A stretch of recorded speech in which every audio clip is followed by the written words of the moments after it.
ब्रह्मसूत्र प्रस्तुतकर्ता स्वयं Prakash Sharma. Video 12A। Brahmasutra की इस प्रस्तुति में तीसरे अध्याय का दूसरा भाग आरंभ हो जाता है।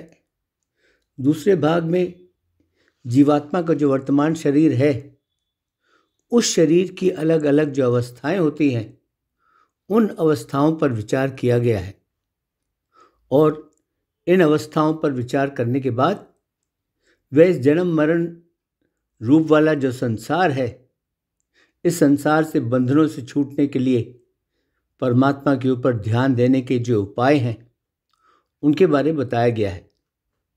सबसे पहले नींद की सपनों वाली अवस्था पर विचार करके यह प्रक्रिया आरंभ की जाती है। तीसरे अध्याय के इस दूसरे भाग में कुल मिलाकर 40 श्लोक हैं। सुविधा के लिए इससे 5 वीडियोज़ में प्रस्तुत किया गया है। पहले वीडियो में दूसरे भाग के पहले 7 श्लोक हैं। ब्रह्मसूत्र। जब व्यक्ति नींद की अवस्था में सपने देखता है, तब सपनों में भी जगने की तरह सांसारिक पदार्थों की रचना होती है, क्योंकि श्रुति ऐसा वर्णन करती है।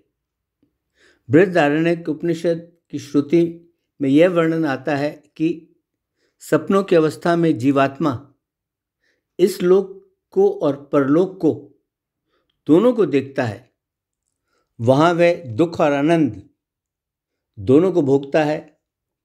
वह अपने स्थूल शरीर को स्वयं अचेत कर देता है और उसे अचेत करके तब वह जगत को देखता है।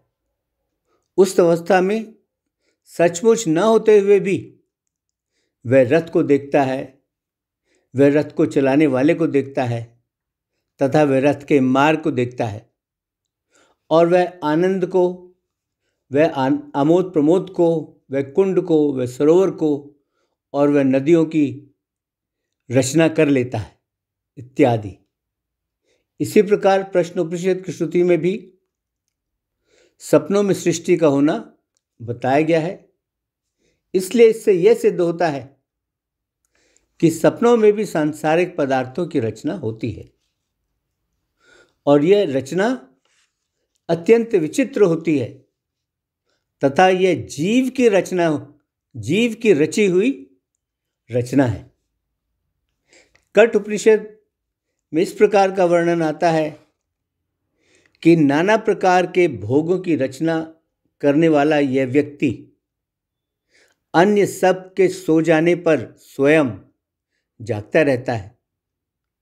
इसमें व्यक्ति को ही कामनाओं का निर्माता बताया गया है और कठ उपनिषद की श्रुति के अनुसार पुत्र पौत्र और उनकी कामनाओं की, उनकी इच्छाओं के जो विषय हैं, पुत्र पौत्र यही इच्छाओं के विषय है। इससे भी यही सिद्ध होता है कि सपनों में सृष्टि होती है, किंतु सपनों में पूरी तरह से उस सृष्टि के रूप की उपलब्धि न होने के कारण सपनों की सृष्टि तो केवल माया ही है। स्वप्न की सृष्टि का वर्णन करते हुए श्रुति ने यह बात तो पहले ही स्पष्ट कर दी है कि जीवात्मा सपनों में जिन जिन वस्तुओं की रचना करता है, वे वस्तुएं वास्तव में होती नहीं, वो वस्तुएं सचमुच होती नहीं। इसके अलावा यह भी देखा जाता है कि सपनों में सब वस्तुएं पूर्ण रूप में देखने में नहीं आती। जो कुछ सपने में देखा जाता है वह तो अनियमित और अधूरा ही देखा जाता है। प्रश्न उपनिषद में तो स्पष्ट तौर से कहा गया है कि जागृत अवस्था में सुनी हुई, देखी हुई और अनुभव की हुई वस्तुओं को व्यक्ति सपने में देखता है, लेकिन उन्हें वह विचित्र ढंग से देखता है। वह स्वप्न में देखी सुनी हुई को देखता है और वह न देखी न सुनी हुई को भी देखता है। वह अनुभव की हुई को देखता है और वह अनुभव ना की हुई को भी देखता है। इन सब कारणों से तो यही सिद्ध होता है कि जो सपनों की सृष्टि है वह सृष्टि वास्तविक नहीं है, वह सृष्टि असली नहीं है। जीव को कर्म फल का भोग करने के लिए भगवान अपनी योग माया से उसके कर्म संस्कारों को वासना के अनुसार वैसे दृश्य देखने में उसे लगा देता है। यही कारण है कि उस अवस्था में किए हुए शुभ अशुभ कर्मों का फल व्यक्ति को भोगना नहीं पड़ता, तथा जो यह बात कही गई थी कि किसी किसी सोच वाले लोग व्यक्ति को पुत्र पौत्र आदि कामना की विषयों की रचना करने वाले बताते हैं, वह ठीक नहीं है, क्योंकि वहां सपनों का प्रकरण नहीं है और उस मंत्र में जीवात्मा के कामना के विषय का निर्माता नहीं कहा गया है। जीवात्मा को कामनाओं के विषय का निर्माता नहीं कहा गया है। वहां यह विशेषण तो परमात्मा के लिए किया जाता है। इससे तो यह निष्कर्ष निकाला जा सकता है कि स्वप्न तो पूरी तरह व्यर्थ होते हैं, उनकी तो कोई सार्थकता नहीं होती। तो इस पर कहा जाता है कि स्वप्न भविष्य में होने वाले शुभ अशुभ परिणाम का सूचक भी होते हैं, क्योंकि श्रुति से यह सिद्ध होता है और स्वप्न विषय ज्ञान को जानने वाले लोग भी यही बात कहते हैं। छांदोग्य उपनिषद की श्रुति में कहा है, जब इच्छित कर्मों के प्रसंग में सपनों के दृश्य में व्यक्ति स्त्री को देखता है तो ऐसा स्वप्न देखने का परिणाम यह समझना चाहिए कि उसे अपनी आने वाली इच्छित कर्मों की अच्छी तरह से वृद्धि होने वाली है, यानी उसके इच्छित कर्म पूरे होने वाले हैं। तथा यदि व्यक्ति सपने में काले दांत वाले काले पुरुष को देखता है तब वह तो मृत्यु का सूचक कहा जाता है। ऐत्रेय आरण्य की श्रुति में के प्रमाण से भी यह सिद्ध होता है कि सपने पूरी तरह से व्यर्थ नहीं होते, वे वर्तमान के आने वाले परिणाम के सूचक भी होते हैं। इसके अलावा जो स्वप्न ज्ञान को जानने वाले विद्वान लोग हैं, वे लोग भी इस प्रकार स्वप्न में देखे हुए दृश्यों को भविष्य काल में होने वाली शुभ अशुभ घटनाओं के उन्हें सूचक बताते हैं। इससे यह भी सिद्ध होता है कि स्वप्न की घटना जीवात्मा की स्वतंत्र रचना नहीं है, वह तो उसके लिए निमित्त मात्र है। वास्तव में तो सब कुछ जीव के कर्म अनुसार परमेश्वर की शक्ति से ही होता है।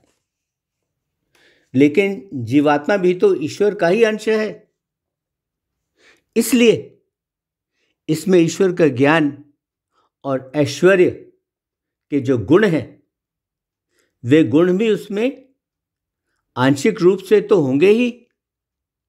फिर यदि ऐसा मान लिया जाता है कि स्वप्न की रचना जीवात्मा स्वयं करता है तो इसमें हर्जी क्या है?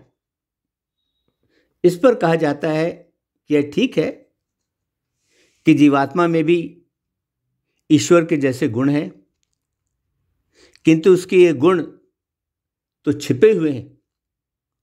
परब्रह्म परमात्मा का लगातार ध्यान करने से जीवात्मा के छिपे हुए गुण प्रकट हो जाते हैं, क्योंकि जीव के जो बंधन है और जीव का जो मोक्ष है, वे दोनों ही उस परमात्मा के अधीन है। श्वेताश्वतर उपनिषद में कहा है कि उस परमेश्वर का निरंतर ध्यान करने से जीवात्मा के वे छिपे हुए गुण फिर से प्रकट हो सकते हैं। इसी उपनिषद में आगे कहा है कि परमेश्वर की आराधना के बिना जीवात्मा के इन छिपे हुए गुणों का अपने आप प्रकट होना संभव नहीं है, क्योंकि इस जीव के जो अनादिकाल से चले आ रहे बंधन है और उन बंधनों से मुक्त होना, वे दोनों तो उस जगतकर्ता परमेश्वर के ही अधीन है। इसलिए जीवात्मा स्वयं स्वप्न की सृष्टि आदि कुछ नहीं कर सकता।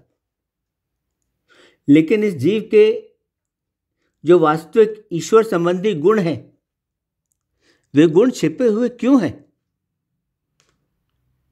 इस प्रश्न में कहा जाता है कि वे छिपे हुए गुण भी जीवात्मा के शरीर से संबंध रखते हैं।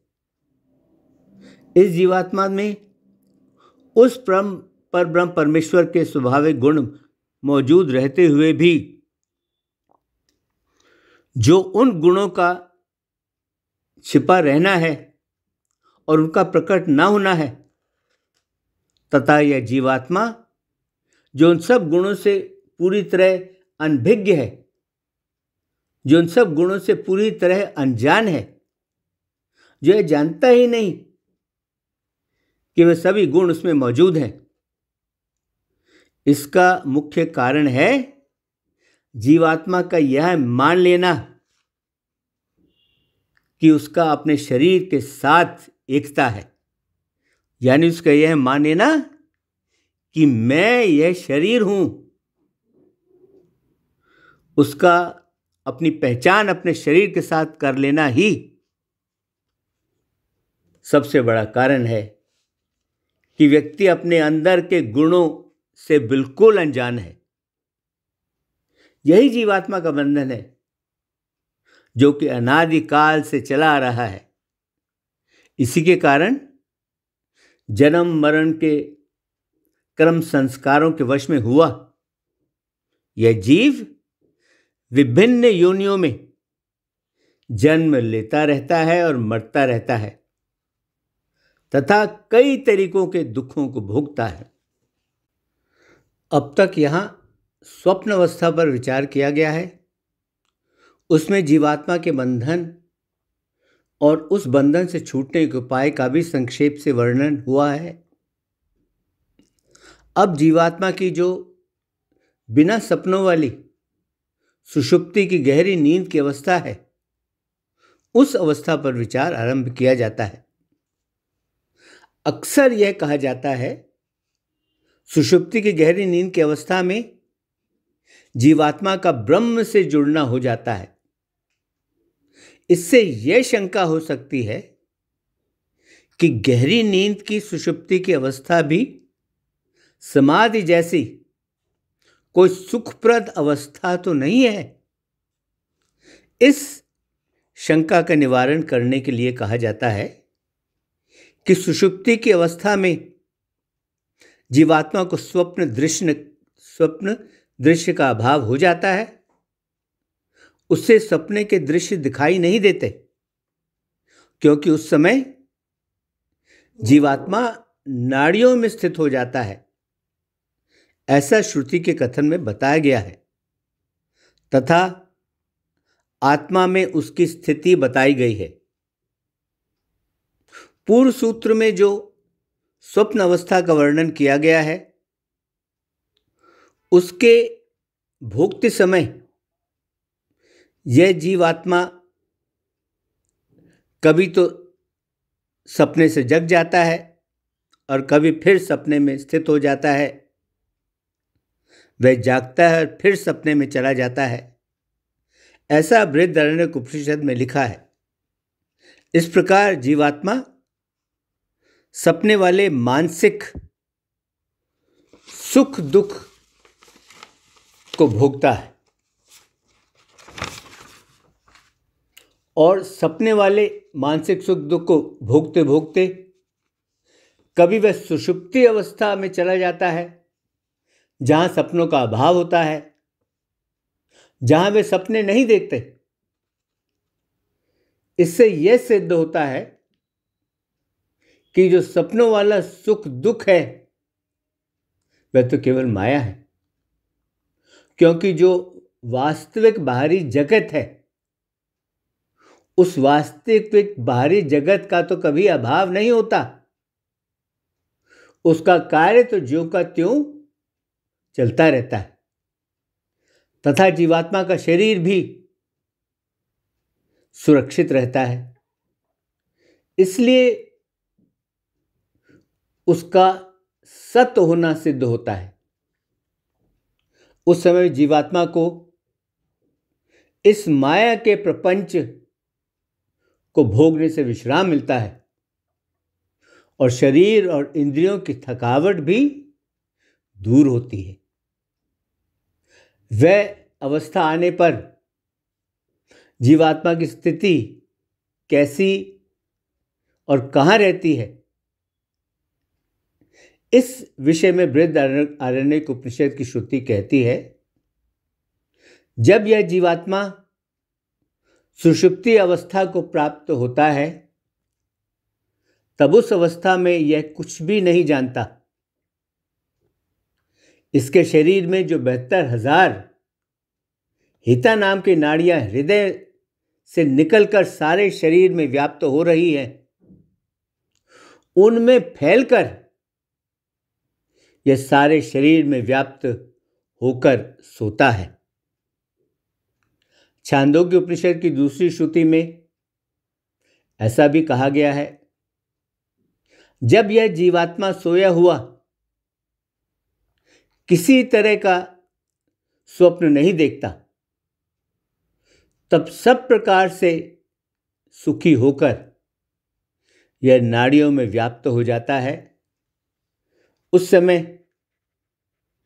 इसे कोई पाप छू नहीं सकता।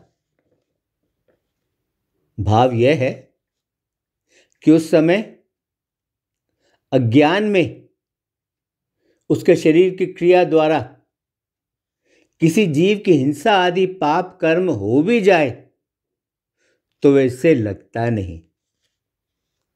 तथा छांदोग्य की श्रुति में यह भी कहा गया है, हे सौम्य, उस सुषुप्ति के समय यह पुरुष सत्य से संपन्न हो जाता है।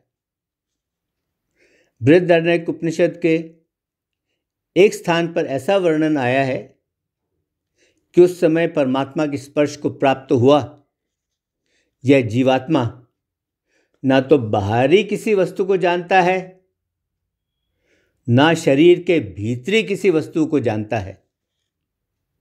इन सब वर्णनों से यही पता चलता है कि नाड़ियों का मूल और उस जीवात्मा तथा पर ब्रह्म परमात्मा का निवास स्थान हृदय है। उसी जगह सुषुप्ति में जीवात्मा सोता है।